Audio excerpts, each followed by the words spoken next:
ಸೀತಾ, ನಿನ್ನ ಕಣ್ಣೀರಿಗೆ ಸಿಕ್ತಿರೋ ನ್ಯಾಯ ಇದು. ನಿನ್ನ ನೋಯಿಸ್ತಾ ಆ ಮನೆಯವರು ಹೆಜ್ಜೆ ಹೆಜ್ಜೆಗೂ ನರಳಿ ಸಾಯಬೇಕು. ಆ ಬೆಂಕಿ ಕಾವಲಿ ನೀನು ವಿಶ್ರಾಂತಿ ತಗೋಬೇಕು. ಖುಷಿಯಾಗಿ ಅನುಭವಿಸು.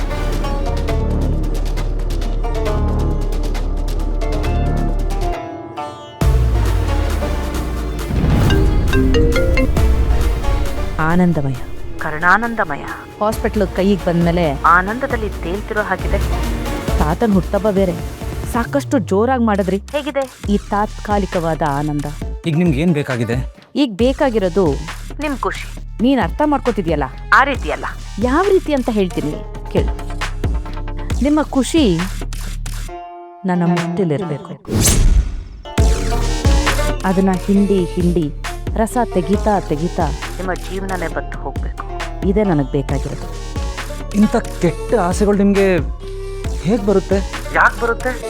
ಅಲ್ಲ, ನಿಮ್ಮ ಪಾಡಗ್ ನೀವು ಇರೋಕ್ಕೆ ಏನು ಮಾಡಬೇಕು? ಏನು ಮಾಡಬೇಡ ಕರಣ್. ಈಗ ನಿಮ್ಮ ಮನೇಲಿ ಸಮಸ್ಯೆಗಳು ನಡೀತಿದೆಯಲ್ಲ, ಅದನ್ನ ಸರಿ ಮಾಡೋ ಸಾಹಸಕ್ಕೆ ಇಳಿಬೇಡ ಅಷ್ಟೇ. ಅಂದ್ರೆ ನಿಮ್ಮಪ್ಪ ದಿ ಗ್ರೇಟ್ ರಮೇಶ್ ವಶಿಷ್ಠ ಅವರು ನಿಮ್ಮಮ್ಮಂಗೆ ಡಿವೋರ್ಸ್ ಕೊಡ್ತಿದಾರಲ್ವಾ, ಅದನ್ನ ವರವಾಗಿ ನಿಮ್ಮ ಕುಟುಂಬಕ್ಕೆ ಕರುಣಿಸಿರೋದು ನಾನು. ನೀವಾ? ನಾನೇ. ಭುವನೇಶ್ವರಿ ಯಾರು ಅಂತ ನಿನಗೆ ಮೊದಲನೇ ತರಗತಿಲೇ ಕಲಿಸಿದ್ದೀನಿ. ಜಗತ್ತನ್ನ ಆಳೋಳು. ಇನ್ನು ನಿಮ್ಮ ಜುಜುಬಿ ವಶಿಷ್ಠ ಕುಟುಂಬ ಯಾವ ಲೆಕ್ಕ? ಹಾಸ್ಪಿಟ್ಲ್ ಸಮಸ್ಯೆನ ತುಂಬ ಸುಲಭವಾಗಿ ಬಗೆಹರಿಸ್ತೆ ಅಂತ ನೀನು ಅನ್ಕೊಂಡಿರ್ಬೋದು, ಆದರೆ ಅದು ಕೂಡ ನಾನು ನಿನಗೆ ಹಾಕಿರೋ ಭಿಕ್ಷೆನೆ. ಇಷ್ಟು ದೊಡ್ಡದಾಗಿ ಎಂಟ್ರಿ ಕೊಟ್ಟೋಳು. ಇಷ್ಟಕ್ಕೆ ನಿಲ್ಲಿಸ್ಬಿಟ್ರೆ ಇಷ್ಟೊಂದು ವರ್ಷ ಮಾಡಿ ತಪಸ್ಸು ಏನಾಗಬೇಕು? ಅದಕ್ಕೆ ನಿಮ್ಮ ಕಡೆ ತಲೆ ಹಾಕೊಂಡು ಮಲ್ಕೊಂಡೆ. ಈಗ ಹಾಯಾಗಿ ನಿದ್ದೆ ಬರ್ತಾ ಇದೆ. ನನ್ನ ಕುಟುಂಬದ ತಂಟೆಗೆ ಬರಬೇಡಿ, ಪರಿಣಾಮ ಸರಿಗಿರಲ್ಲ ಹೇಳ್ತಾ ಇದೀನಿ. ಓ ಸರಿ, ಇವಾಗ ಹೇಳಿದ ಸಾಲುಗಳನ್ನ ನೀನು ಕರೆಕ್ಟಾಗಿ ನೆನಪಿಟ್ಕೊ. ಯಾಕೆ ಅಂದರೆ ಆಗಾಗ ಇದನ್ನ ಹೇಳ್ತಾನೇ ಇರಬೇಕಾಗತ್ತೆ. ಕರ್ಣ, ನಿಮ್ಮ ಮನೇಲಿ ಒಬ್ಬರು ನೆಮ್ಮದಿಯಾಗಿರೋದಕ್ಕೆ ನಾನು ಬಿಡೋದಿಲ್ಲ. ನಿಮ್ಮ ಅಪ್ಪ ಅಮ್ಮ ಈ ವಯಸ್ಸಿನಲ್ಲಿ ಡಿವೋರ್ಸ್ ತಗೋತಾ ಇದ್ದಾರೆ. ಈಗ ನಿಮ್ಮ ಮನೆ ಸ್ಥಿತಿ ಹೇಗಿದೆ ಅಂತ ನಿನಗೆ ಗೊತ್ತಿದೆ ಅಲ್ವಾ? ಇದನ್ನೆಲ್ಲ ನೋಡ್ಕೊಂಡು ಸುಮ್ಮನಿರಕ್ಕಾಗಲ್ಲ. ಇದಕ್ಕೇನಾರು ಪರಿಹಾರ ಕೊಡೋಕ್ಕೂ ಆಗಲ್ಲ. ಇದನ್ನೆಲ್ಲ ನೋಡ್ಕೊಂಡು ತಲೆ ಕೆಟ್ಟು ಹೋಗ್ಬಿಡ್ಬೇಕು. ಬಿರುಗಾಳಿ ಬೀಸಿದಾಗ ಸಣ್ಣ ಪುಟ್ಟ ಎಲೆ ಹಾರೋಗ್ಬೋದು ಮೇಡಮ್. ಆಳವಾಗಿ ಬೇರು ಬಿಟ್ಟಿರೋ ಆಲದ ಮರ ಯಾವತ್ತೂ ಅಲ್ಲಾಡಲ್ಲ. ಇಲ್ಲಿ ತನಕ ಎಂತೆಂಥ ಬಿರುಗಾಳಿ ಎದುರಿಸಿಲ್ಲ ನಾನು. ಇದು ಒಂದಾಗೋಗ್ಲಿ. ನಮ್ದು ವಶಿಷ್ಠ ಕುಟುಂಬ. ಜೊತೆಲಿ ನಿಂತು ಹೋರಾಡ್ತೀವಿ ಹೊರತು ಭಯ ಬಿದ್ದು ಓಡೋಗಲ್ಲ. ನೆನಪಿರ್ಲಿ. ನೈಸ್. ಈ ಅಹಂಕಾರದ ಮಾತು ಕೇಳೋಕ್ಕೂ ಚಂದ. ನೋಡೋಣ ಕೊನೆಗೆ ಗೆಲ್ಲದು ಯಾರು ಅಂತ.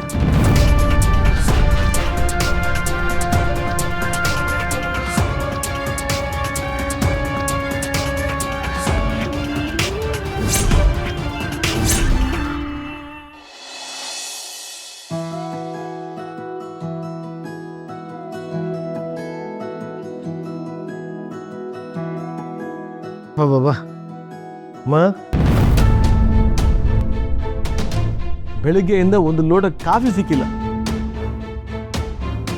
ತಲೆ ಬೇರೆ ಸಿಡಿತಾ ಇದೆ. ಕೊನೆಗೆ ತಿಂಡಿ ರೆಡಿ ಇದೆಯಲ್ಲ ಅಷ್ಟು.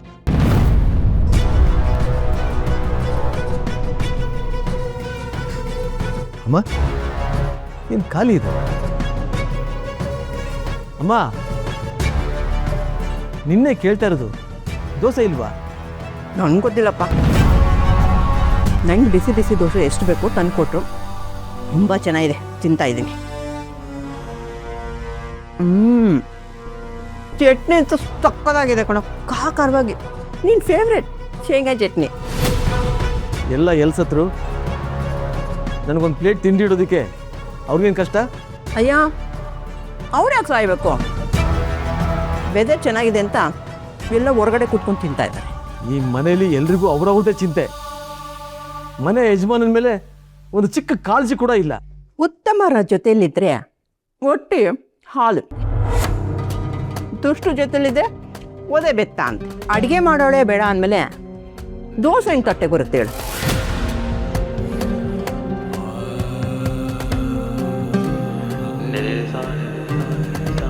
ಬೇಡ ಬೇಡ ನಾನೇ ತಿಂತೀನಿ.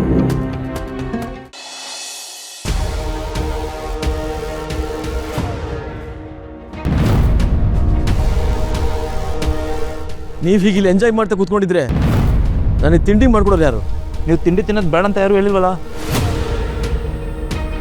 ಅಲ್ಲ, ತವಾ ಕಾಯ್ಸೋಕ್ಕೆ ಅಮ್ಮನೇ ಬೇಕು ಅಂತನಿಲ್ವಲ್ಲ?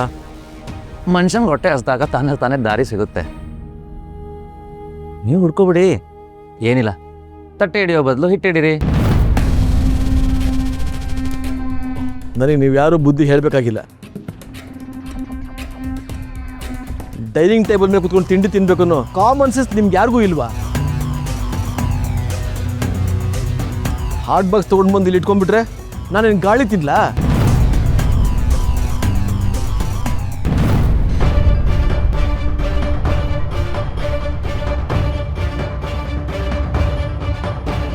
ಅಯ್ಯಯ್ಯೋ, ಹಾಟ್ ಬಾಕ್ಸಲ್ಲಿ ಈಗ ಸದ್ಯಕ್ಕೆ ಗಾಳಿ ಮಾತ್ರ ತುಂಬಿಕೊಂಡಿದೆ ರೀ.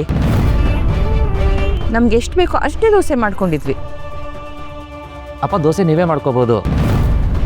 ಅಕ್ಕಿ, ಉದ್ದಿನಬೇಳೆ, ಮೆಂತ್ಯ ಇದನ್ನೆಲ್ಲ ನೆನೆಸಿ ರುಬ್ಬಿ ನೀವು ದೋಸೆ ಮಾಡ್ಕೊಳ್ಳೋಷ್ಟರಲ್ಲಿ ಕತ್ಲೆ ಆಗೋಗುತ್ತೆ. ಅದ್ರ ಬದಲಿಗೆ ಒಂದು ಕೆಲಸ ಮಾಡಿ, ಇನ್ಸ್ಟೆಂಟ್ ದೋಸೆ ಮಾಡ್ಕೊಬಿಡಿ. ಕರ್ಣ, ಅವ್ರಿಗೆ ಅದನ್ನೆಲ್ಲ ಮಾಡ್ಕೊಂಡು ಅಭ್ಯಾಸ ಇಲ್ಲ ಕಣೋ. ಅಯ್ಯೋ ಮಾವ, ಇದು ಮಾಡೋದು ತುಂಬಾ ಸಿಂಪಲ್. ಚಟ್ ಪಟ್ ಅಂತ ಮಾಡ್ಬಿಡ್ಬೋದು. ರವೆನ ನೆನೆಸ್ಕೊಂಡು ಸ್ವಲ್ಪ ಮೊಸರನ್ನ ಮಿಕ್ಸ್ ಮಾಡ್ಕೊಂಡ್ರು ಆಯ್ತು, ಅಥವಾ ರವೆನ ಮಿಕ್ಸಿಗೆ ಹಾಕೊಂಡು ರುಬ್ಕೊಳ್ಳಿ. ರುಚಿಗೆ ಒಂದಷ್ಟು ಉಪ್ಪು ಹಾಕೊಳ್ಳಿ. ಇನ್ನೂ ಇಂಟ್ರೆಸ್ಟಿಂಗ್ ಬೇಕಂದ್ರೆ ಈರುಳ್ಳಿ, ಕ್ಯಾರೆಟ್, ಟೊಮೆಟೊ, ಹಸಿಮೆಣಸಿನ್ಕಾಯಿ ಎಲ್ಲ ಮಿಕ್ಸ್ ಮಾಡ್ಕೊಳ್ಳಿ, ಸಖತ್ತಾಗುತ್ತೆ. ತುಂಬಾ ಈಸಿ ಇದೆ ಮಾವ. ನನಗೆ ಚಾಲೆಂಜ್ ಮಾಡ್ತೀರಾ ಅಲ್ವಾ? ಏನು, ನನಗೆ ಅಡುಗೆ ಮಾಡಕ್ಕೆ ಬರೋಲ್ಲ ಅನ್ಕೊಂಡಿದ್ದೀರಾ? ನೋಡ್ತಾ ಇರಿ, ನಿಮ್ಮ ಮುಂದೆ ರುಚಿಯಾಗಿ ಅಡುಗೆ ಮಾಡಿಕೊಂಡು ಚಪ್ಪರಿಸ್ಕೊಂಡು ತಿಂತೀನಿ. ಅಯ್ಯ, ಒಂದು ದೋಸೆ ಮಾಡ್ಕೊಳ್ಳೋದಕ್ಕೆ PhD ಮಾಡಬೇಕಾ? ಅದು ಒಂದು ರವಾ ದೋಸೆ. ಅಯ್ಯ, ರಿಯಲಿ ಗ್ರೇಟ್. ಕೈ ಕೆಸರಾದರೆ ಬಾಯಿ ಮೊಸರು. ಯಾವುದಕ್ಕೊಂದು ಫಸ್ಟ್ ಏಡ್ ಬಾಕ್ಸ್ನ ಪಕ್ಕದಲ್ಲಿ ಇಟ್ಕೊಂಡು ಆಮೇಲೆ ಗ್ಯಾಸ್ ಸ್ಟವ್ ಆನ್ ಮಾಡಿ. ಬಿ ಕೇರ್ಫುಲ್ ಅಪ್ಪ. ನಾವೇ ಬೇವ್ರು ಸುಸಿ ಕೆಲಸ ಮಾಡಿದ್ರೆ ಆತ್ಮತೃಪ್ತಿ ಸಿಗುತ್ತಂತೆ. ಸದ್ಯಕ್ಕೆ ಅದ್ರ ಅವಶ್ಯಕತೆ ನಿಮ್ಗೆ ತುಂಬಾ ಇದೆ ಮಾವ.